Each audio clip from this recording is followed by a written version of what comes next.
सबसे पहले बात करते हैं गृह लक्ष्मी योजना से जुड़ी हुई, जो कर्नाटक में इस वक्त सबसे बड़े विवाद का कारण बन गई है।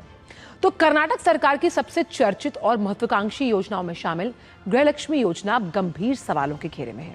सरकार ने हाल ही में लाभार्थियों का सत्यापन करवाया, जिसके बाद 4,30,000 से ज्यादा नाम सूची से हटा लिए गए।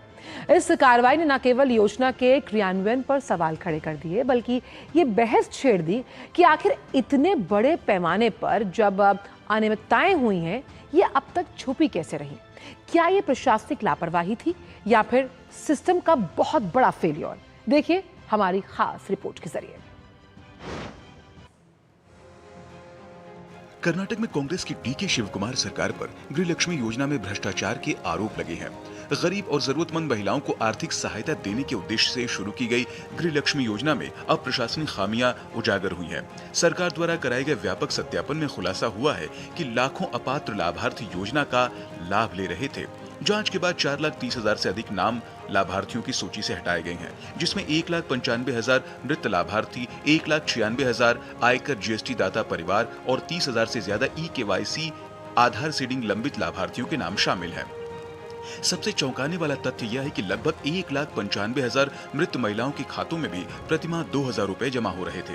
जानकारी के मुताबिक कई मामलों में लाभार्थियों की मृत्यु के महीनों बाद भी डीबीटी के जरिए रकम भेजी जाती रही। इससे प्रशासनिक निगरानी और डेटा अपडेट प्रणाली पर गंभीर सवाल खड़े हो गए हैं। जांच में यह भी सामने आया कि मृत लाभार्थियों के खातों में जमा राशि का एक हिस्सा एटीएम और बैंक के जरिए निकाला भी गया। यदि यह तथ्य पूरी तरह सही साबित होता है तो यह केवल तकनीकी त्रुटि नहीं बल्कि सरकारी धन के दुरुपयोग का मामला बन सकता है। विपक्ष अब सवाल उठा रहा है कि जब लाभार्थियों की पात्रता की नियमित जांच होनी चाहिए थी, तब इतने लंबे समय तक यह गड़बड़ी कैसे चलती रही? गृह लक्ष्मी योजना में हुई दोष पर प्रतिक्रिया देते हुए भाजपा प्रदेश अध्यक्ष बीवाई विजयेंद्र ने कांग्रेस सरकार पर तीखा हमला बोला। राज्य सरकार पहले से ही गारंटी योजनाओं के कारण भारी वित्तीय संकट में है। वे सरकारी कर्मचारियों का वेतन देने में असमर्थ है। वे बार बार हिमाचल प्रदेश के बारे में बता रहे हैं। वहां भी कांग्रेस सरकार ने खुलेआम मुख्यमंत्री द्वारा हिमाचल प्रदेश के मंदिरों को पत्र लिखकर मंदिर से धन देने का अनुरोध किया और तेलंगाना के मुख्यमंत्री ने खुलकर घोषणा की कि गारंटियों के कारण वे सरकारी कर्मचारियों को वेतन देने में असमर्थ हैं। तो कर्नाटक की स्थिति में कर्नाटक भी बेहतर स्थिति में नहीं है। That is unable to pay the salaries of the government employees due to their guarantees. So they are making some drama. वे राज्य के लोगों को पैसा न देने के लिए ड्रामा कर रहे हैं। आपने बिल्कुल सही कहा। आजकल हर महिला को गारंटी दी जाती है, अब वे इसका बदला ले रहे हैं। इसीलिए सरकार उन गारंटी धारकों को सबक सिखाने जा रही है। वुमन और भाग्य लक्ष्मी। बेंगलुरु दक्षिण जिले में 6,624 मृत व्यक्तियों के खातों में पैसा जमा होने का मामला सामने आया। वहीं 4,800 ऐसे लाभार्थी पाए गए जो आयकर या जीएसटी के दायरे में आते हैं। जिले में कुल 12,719 नाम सूची से हटाए गए हैं। योजना में सरकारी पैसे की खुली लूट पर अब कांग्रेस सरकार लीपापोती करने में लग गई है। राज्य सरकार का कहना है कि सत्यापन प्रक्रिया के जरिए योजना को अधिक पारदर्शी बनाया जा रहा है और केवल पात्र महिलाओं तक ही लाभ पहुंचाया जाएगा। विपक्ष का आरोप है कि यह कार्रवाई इस बात का प्रमाण है कि योजना के क्रियान्वयन में भारी लापरवाही हुई है और सरकारी खजाने को करोड़ों रुपए का नुकसान उठाना पड़ा। गृह लक्ष्मी योजना को कांग्रेस सरकार की सबसे बड़ी जन कल्याणकारी योजनाओं में गिना जाता है, लेकिन सत्यापन के बाद सामने आए आंकड़ों ने कांग्रेस की भ्रष्टाचार की पोल खोल दी है। कांग्रेस के राज्य में सरकारी योजनाओं में कैसे खुलेआम जनता के पैसों पर लूट होती रही और सरकार मूक दर्शक देखती रही है। विपक्ष सरकार से जवाबदेही की मांग कर रहा है। ब्यूरो रिपोर्ट के साथ ज्योति दफेदार की रिपोर्ट, बेंगलुरु, कर्नाटक।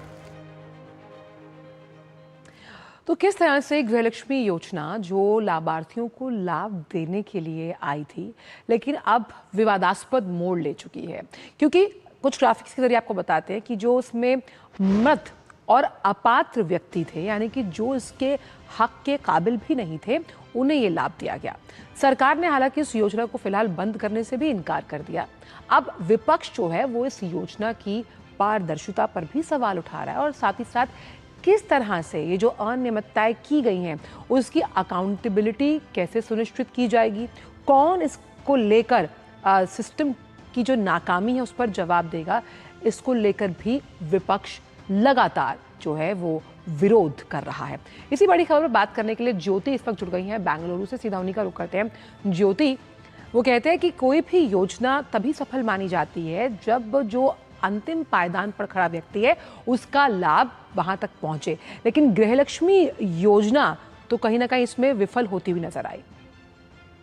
बिल्कुल आंचल जी, जो वो गृहलक्ष्मी से लेकर जो 5 गारंटियां है जो कर्नाटक सरकार की बहु महत्वाकांक्षी योजना है, लेकिन अभी यहाँ पे जो गृहलक्ष्मी योजना में इतना लोभजोश हुआ है, 4,30,000 लाभार्थियों का नाम हटाया दिया गया है।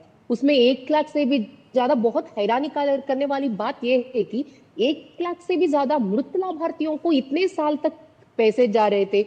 उनके साथ साथ जो जीएसटी और इनकम टैक्स पे कर रहे थे, उनके फैमिली को भी लाभार्थी, वो भी लाभार्थियां उसके गृहलक्ष्मी के पैसे ले रहे थे। मतलब यहाँ पे जैसे हमने दिखाया, पारदर्शिता की बहुत लापसस है, और इसके साथ साथ जो अपात्र है उनको भी पैसा मिल रहा है।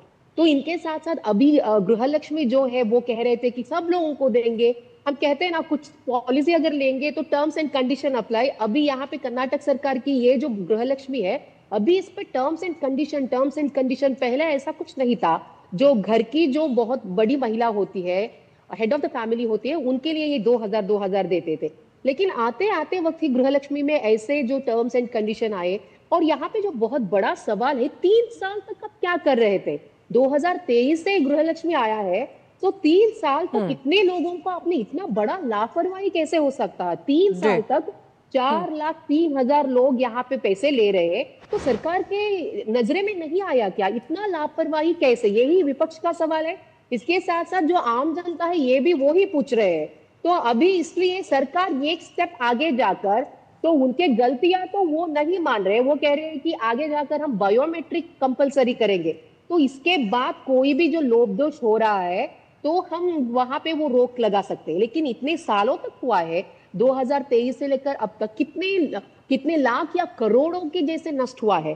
तो अगर ऐसे करेंगे तो अभी सरकार उनके ही डिफेंड कर रहे हैं, अगर ऐसे रोक लगा दिया गया तो 70 से 70 to 80 करोड़ ऐसा करोड़ बचता है सरकार के लिए। लेकिन इतने सालों तक सरकार कोई भी मतलब ministers, women and child welfare minister हो या सरकार की निगरानी में अधिकारियां क्यों इतना बड़ा लापरवाही क्यों?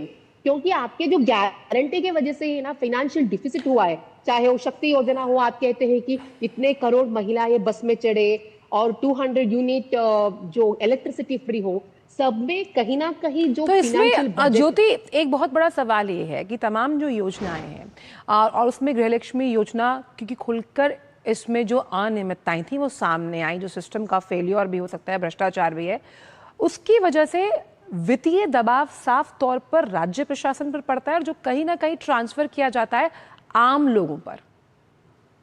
डेफिनेटली, जैसे हम देखते आ रहे हैं, कहीं पे भी अगर उनका जो योजना पे कुछ लापरवाही हुए, चाहे वो उनका जो गृह ज्योति हो या युवा निधि हो, जब स्कीमों में अगर लापरवाही आए, पहले सरकार कहीं पे भी वो लायबिलिटी नहीं मानते, हम इसके लिए जिम्मेदारी है, ऐसे कुछ कोई भी सचिव आकर आगे नहीं कहते। तो इसका पूरा दबाव जो है सरकार के ऊपर पड़ता है। ऑब्वियसली जो फाइनल कंज्यूमर है वो आम लोग है, तो उन पर ये दबाव पड़ता है। जब भी इनको ऊपर दबाव पड़ता है, सरकार के ऊपर दबाव पड़ता है, कहीं ना कहीं अभी देखिए प्राइवेट बसेस का फेयर भी यहाँ पे ज्यादा किए गए हैं, चाहे वो कहते हैं कि डीजल का प्राइस हाइक है। तो इसके साथ साथ जो यहाँ पे क्या करते हैं सरकार, कहीं पे भी अगर ऐसा कुछ लापरवाही हुए, कहीं ना कहीं दूसरे जगह से वो दाम बढ़ाने की कोशिश करते हैं, क्योंकि उन्हें सरकार की जो एक खजाने को उनको बैलेंस करना होता है। सो कोई दूसरा चांसेस नहीं है। अभी देखिए यहाँ पे जो विधायक है उन्हें भी पैसा नहीं मिल रहा है, तो ये गृहलक्ष्मी जो है 5 गारंटियों में बहुत महत्वाकांक्षी योजना है।